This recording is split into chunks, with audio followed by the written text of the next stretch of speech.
ਕਦੇ ਸੋਚਿਆ ਹੈ ਕਿ ਕੈਲੰਡਰ ਦੀ ਇੱਕੋ ਤਾਰੀਖ ਇੱਕ ਪੂਰੀ ਕੌਮ ਦੇ ਇਤਿਹਾਸ ਨੂੰ ਕਿਵੇਂ ਬਿਆਨ ਕਰ ਸਕਦੀ ਹੈ? ਕਦੇ ਜਿੱਤ ਦਾ ਜਸ਼ਨ ਤੇ ਕਦੇ ਸੰਘਰਸ਼ ਦਾ ਸਫ਼ਰ। 11 ਮਾਰਚ ਦੀ ਤਾਰੀਖ ਸਿੱਖ ਇਤਿਹਾਸ ਵਿੱਚ ਬਿਲਕੁਲ ਐਸੀ ਹੀ ਇੱਕ ਅਨੋਖੀ ਤਾਰੀਖ ਹੈ। ਤਾਂ ਸਵਾਲ ਇਹੀ ਬਣਦਾ ਹੈ ਨਾ, ਕਿ ਇੱਕ ਦਿਨ, ਸਿਰਫ ਇੱਕ ਤਾਰੀਖ ਕਿਵੇਂ ਸਦੀਆਂ ਦੀ ਸ਼ਾਨ ਅਤੇ ਉਥਲ-ਪੁਥਲ ਦੋਵਾਂ ਨੂੰ ਆਪਣੇ ਅੰਦਰ ਸਮੋ ਸਕਦੀ ਹੈ? ਸੱਚ ਪੁੱਛੋ ਤਾਂ 11 ਮਾਰਚ ਦੀ ਤਾਰੀਖ ਇੱਕ ਸ਼ੀਸ਼ੇ ਵਾਂਗ ਹੈ, ਇੱਕ ਅਜਿਹਾ ਸ਼ੀਸ਼ਾ ਜਿਸ ਵਿੱਚ ਸਿੱਖ ਕੌਮ ਦੇ ਸਫ਼ਰ ਦੀ ਹਰ ਝਲਕ ਦਿਸਦੀ ਹੈ, ਜਿੱਤ ਦੀ ਵੀ ਤੇ ਸੰਘਰਸ਼ ਦੀ ਵੀ। ਤਾਂ ਫਿਰ ਆਓ ਇਸ ਕਹਾਣੀ ਨੂੰ ਸ਼ੁਰੂ ਕਰਦੇ ਹਾਂ ਤੇ ਸ਼ੁਰੂਆਤ ਕਰਾਂਗੇ ਉਸ ਦੌਰ ਤੋਂ ਜਦੋਂ ਸਿੱਖ ਸ਼ਕਤੀ ਬਿਲਕੁਲ ਆਪਣੇ ਸਿਖਰ ਤੇ ਸੀ। ਉਹ ਸਮਾਂ ਜਦੋਂ ਦਿੱਲੀ ਦਾ ਤਖਤ ਖਾਲਸੇ ਦੇ ਕਦਮਾਂ 'ਚ ਸੀ। ਸਮਾਂ ਸੀ ਸਾਲ 1783 ਦਾ ਤੇ ਜਗ੍ਹਾ ਹਿੰਦੁਸਤਾਨ ਦਾ ਦਿਲ ਦਿੱਲੀ। ਇਹ ਕੋਈ ਮਾਮੂਲੀ ਦਿਨ ਨਹੀਂ ਸੀ, ਇਹ ਤਾਂ ਉਹ ਪਲ ਸੀ ਜਿਸ ਨੇ ਇਤਿਹਾਸ ਦਾ ਰੁੱਖ ਹੀ ਮੋੜ ਕੇ ਰੱਖ ਦਿੱਤਾ ਸੀ। ਤੇ ਜੋ ਹੋਇਆ ਉਹ ਬਹੁਤ ਤੇਜ਼ੀ ਨਾਲ ਹੋਇਆ।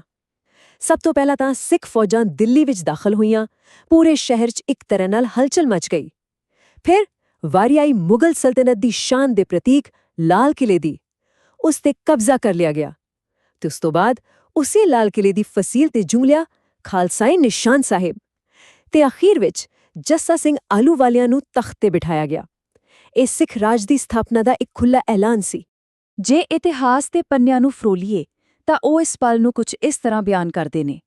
ਖਾਲਸਾ ਝੰਡਾ ਲਹਿਰਾਇਆ ਗਿਆ ਅਤੇ ਜਥੇਦਾਰ ਜੱਸਾ ਸਿੰਘ ਆਹਲੂਵਾਲੀਆ ਨੂੰ ਦੀਵਾਨੇ ਆਮ ਦੇ ਤਖ਼ਤ ਤੇ ਬਿਠਾਇਆ ਗਿਆ। ਸੋਚ ਕੇ ਦੇਖੋ, ਇਹ ਸਿਰਫ ਇੱਕ ਫੌਜੀ ਜਿੱਤ ਨਹੀਂ ਸੀ, ਇਹ ਤਾਂ ਸਿੱਖ ਪ੍ਰਭੂ ਸੱਤਾ ਦਾ ਸਿਖਰ ਸੀ, ਬਿਲਕੁਲ ਸਿਖਰ। ਪਰ ਕਹਿੰਦੇ ਨੇ ਨਾ, ਸਮੇਂ ਦਾ ਪਹੀਆ ਹਮੇਸ਼ਾ ਘੁੰਮਦਾ ਰਹਿੰਦਾ ਹੈ। ਬਿਲਕੁਲ 138 ਸਾਲ ਬਾਅਦ ਤਾਰੀਖ ਉਹੀ ਸੀ 11 ਮਾਰਚ, ਪਰ ਹਾਲਾਤ ਬਿਲਕੁਲ ਬਦਲ ਚੁੱਕੇ ਸਨ।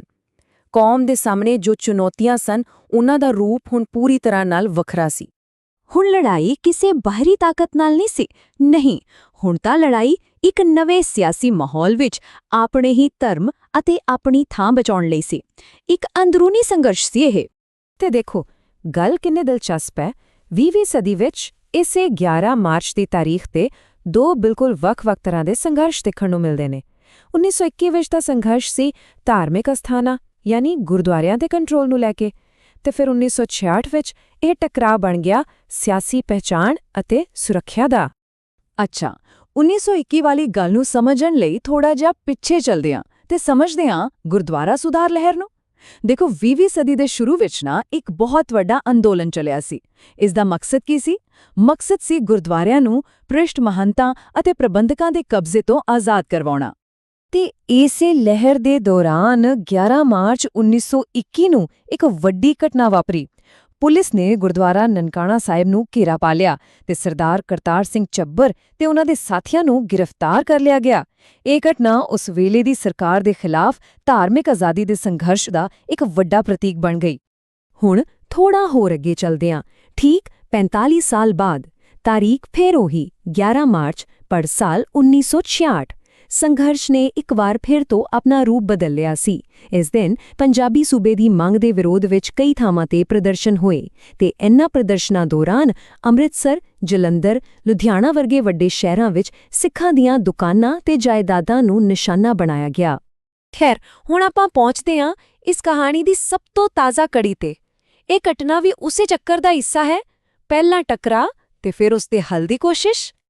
ਗੱਲ ਹੈ 1984-85 ਦੀ। ਜੂਨ 1984 ਦੀਆਂ ਦਰਬਾਰ ਸਾਹਿਬ ਦੀਆਂ ਘਟਨਾਵਾਂ ਤੋਂ ਬਾਅਦ ਕਈ ਅਕਾਲੀ ਆਗੂਆਂ ਨੂੰ ਹਿਰਾਸਤ ਵਿੱਚ ਲੈ ਲਿਆ ਗਿਆ ਸੀ।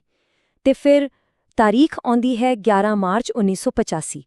ਇਸ ਦਿਨ ਸੰਤ ਹਰਚੰਦ ਸਿੰਘ ਲੌਂਗੋਵਾਲ ਅਤੇ 7 ਹੋਰ ਵੱਡੇ ਆਗੂਆਂ ਨੂੰ ਉਦੈਪੁਰ ਜੇਲ੍ਹ ਤੋਂ ਰਿਹਾ ਕਰ ਦਿੱਤਾ ਗਿਆ। ਤਾਂ ਦੇਖੋ, ਇਹ ਰਿਹਾਈ ਸਿਰਫ ਕੁਝ ਲੋਕਾਂ ਦੀ ਆਜ਼ਾਦੀ ਨਹੀਂ ਸੀ, ਇਹ ਉਸ ਦੌਰ ਦੇ ਟਕਰਾਓ ਨੂੰ ਸੁਲਝਾਉਣ, ਗੱਲਬਾਤ ਸ਼ੁਰੂ ਕਰਨ ਤੇ ਇੱਕ ਹੱਲ ਲੱਭਣ ਦੀ ਕੋਸ਼ਿਸ਼ ਦਾ ਇੱਕ ਮਹੱਤਵਪੂਰਨ ਹਿੱਸਾ ਸੀ। ਤੇ ਇੱਕ ਵਾਰ ਫਿਰ 11 ਮਾਰਚ ਦੀ ਤਾਰੀਖ ਇਸ ਸਭ ਦੇ ਕੇਂਦਰ ਵਿੱਚ ਆ ਗਈ। ਤਾਂ ਫਿਰ ਇਸ ਸਾਰੀ ਗੱਲਬਾਤ ਤੋਂ ਬਾਅਦ 11 ਮਾਰਚ ਦੀ ਵਿਰਾਸਤ ਨੂੰ ਆਪਾਂ ਕਿਵੇਂ ਸਮਝੀਏ? ਇਹ ਬਿਲਕੁਲ ਸਾਫ਼ ਹੈ ਕਿ ਇਹ ਦਿਨ ਦੋਹਰੇਪਨ ਦਾ ਦਿਨ ਹੈ। ਇੱਕ ਪਾਸੇ ਸ਼ਾਨ ਹੈ ਤੇ ਦੂਜੇ ਪਾਸੇ ਸੰਘਰਸ਼। ਜੇ ਆਪਾਂ ਸਾਰੀ ਕਹਾਣੀ ਨੂੰ ਇੱਕ ਨਜ਼ਰ 'ਚ ਦੇਖੀਏ ਤਾਂ 1783 ਵਿੱਚ ਥੀਮ ਸੀ ਪ੍ਰਭੂ ਸੱਤਾ ਯਾਨੀ ਕਿ ਸੋਵਰੈਨਿਟੀ। 1921 ਵਿੱਚ ਇਹ ਬਣ ਗਿਆ ਵਿਰੋਧ ਯਾਨੀ ਰੈਜ਼ਿਸਟੈਂਸ, 1966 ਵਿੱਚ ਆਇਆ ਟਕਰਾਅ ਯਾਨੀ ਕੌਨਫਲਿਕਟ ਤੇ 1985 ਵਿੱਚ ਹੱਲ ਦੀ ਕੋਸ਼ਿਸ਼ ਰੈਜ਼ੋਲੂਸ਼ਨ। ਦੇਖੋ, ਹਰ ਘਟਨਾ ਇੱਕ ਪੂਰੇ ਯੁੱਗ ਦੀ ਕਹਾਣੀ ਦੱਸਦੀ ਹੈ, ਪਰ ਤਾਰੀਖ ਉਹੀ ਰਹਿੰਦੀ ਹੈ, 11 ਮਾਰਚ।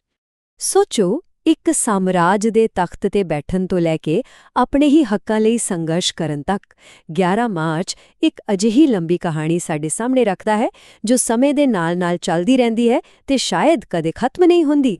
ਤੇ ਅਖੀਰ ਵਿੱਚ ਇੱਕ ਸਵਾਲ ਸਾਰਿਆਂ ਲਈ ਛੱਡ ਜਾਂਦੇ ਹਾਂ, ਜੇ ਇੱਕੋ ਤਾਰੀਖ ਜਿੱਤ ਦੀ ਸ਼ਾਨ ਅਤੇ ਸੰਘਰਸ਼ ਦੀ ਅਜ਼ਮਾਇਸ਼ ਦੋਵਾਂ ਨੂੰ ਆਪਣੇ ਅੰਦਰ ਸਮੋ ਸਕਦੀ ਹੈ, ਤਾਂ ਫਿਰ ਇਹ ਸਾਨੂੰ ਔਖੇ ਤੋਂ ਔਖੇ ਹਾਲਾਤਾਂ ਵਿੱਚ ਵੀ ਡਟੇ ਰਹਿਣ ਦੀ ਭਾਵਨਾ ਯਾਨੀ ਰੈਜ਼ਿਲੀਅੰਸ ਬਾਰੇ ਕੀ ਸਿਖਾਉਂਦੀ ਹੈ?